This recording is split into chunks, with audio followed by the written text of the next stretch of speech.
Hello friends, ఈరోజు దొండకాయ పచ్చడి ఎలా చేయాలో తెలుసుకుందాం. చాలా టేస్టీగా ఉంటుంది.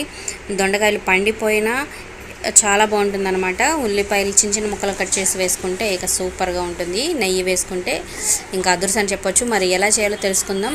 ఇక్కడ వచ్చేసి ఆల్ అనే నోటిఫికేషన్స్పై క్లిక్ చేయండి. అలాగే లైక్ చేయడం మర్చిపోవద్దు. ఎంకరేజ్ చేయండి, మీ ఫ్రెండ్స్కి షేర్ చేయండి.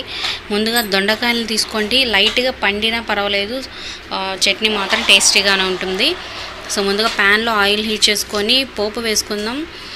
ఆవాలు, జీలకర్ర, మినప్పప్పు, అలాగే కొంచెం మెంతులు వేసాను అనమాట. మరీ ఎక్కువ వద్దు, కొంచెం వేసుకొని తర్వాత పచ్చిమిర్చి, మీకు కారం ఎక్కువ ఉన్నాయి అయితే కొంచెం తక్కువ వేసుకోండి. అలాగే చిన్నగా కట్ చేసి పెట్టుకున్న దొండకాయ ముక్కలు కూడా వేసి ఉప్పు పసుపు వేసి ఒక 5 to 6 minutes చక్కగా మగ్గనివ్వండి.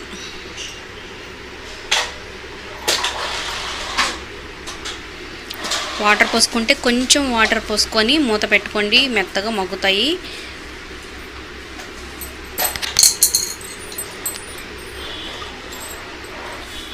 మా ఛానల్ మొదటిసారి చూస్తున్నట్లయితే సబ్స్క్రైబ్ చేసుకోవడం మర్చిపోవద్దు. అలాగే మీరు దొండకాయ ఫ్యాన్ అయితే ఖచ్చితంగా లైక్ చేయండి.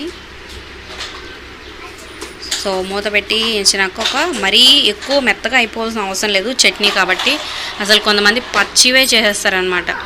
సో ఒక 5 minutes లోపల కట్టేసి ఇప్పుడు మిక్సీ గిన్నెలో 4-5 వెల్లుల్లి రెబ్బలు, వెల్లుల్లి వేయడం వల్ల మంచి టేస్ట్ వస్తుంది. అలాగే కట్ చేసి పెట్టుకున్న కొత్తిమీర, అలాగే కొంచెం చింతపండు కారానికి తగ్గట్టుగా, అలాగే కొంచెం కల్లుప్పు, ఇవన్నీ వేసి మిక్సీ వేసి చల్లారినాక మిక్సీ పట్టండి కచ్చా పచ్చాగా.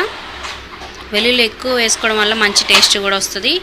ఇప్పుడు చిన్న చిన్నగా కట్ చేసుకున్న ఉల్లిపాయలు వేసుకొని ఇడ్లీకి చట్నీలోకైనా బాగుంటుంది, అన్నంలోకి అయితే సూపర్గా ఉంటుంది. నెయ్యి వేసుకుంటే ఇంకా బాగుంటుంది. మీరు ట్రై చేయండి.